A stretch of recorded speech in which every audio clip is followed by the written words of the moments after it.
Have you ever noticed that our culture is filled with all kinds of sexual activity? Things that used to be taboo or kept quiet behind closed doors are now celebrated in the open for everyone to see. Exposure to sexual depravity is realistically unavoidable in our culture. Just the other day, I pulled up Hulu to put a TV show on for my kids, and I was greeted by a huge ad for the new Hulu docuseries Planet Sex, starring Cara Delevingne, in which the actress basically travels around and participates in conversations and activities surrounding a myriad of sexual identities and sexual expressions, engaging with people who participate in every form of sexual perversion imaginable. And I see all of this openly celebrated on a normal streaming menu, and all I'm trying to do is put a show on for my kids. It's crazy, right? But I believe this constant barrage of sexual immorality begs a question from us. And the question is this: as Christians, how are we supposed to understand and practice sexuality in a culture that says anything goes?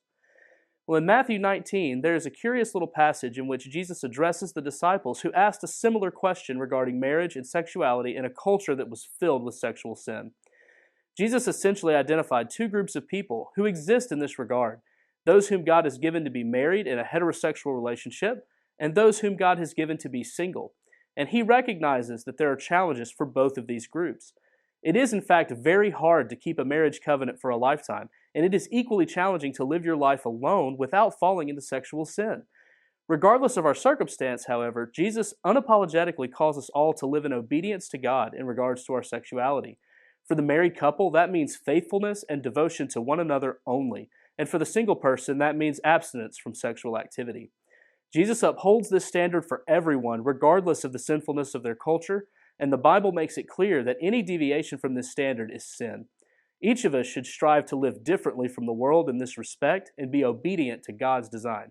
Change begins in you. The Change Begins in You is brought to you in part by Piggly Wiggly of Collinsville, Patrick Allen Companies, Mitchell Tire and Wrecker in Collinsville, and Mowdy Cabinetry.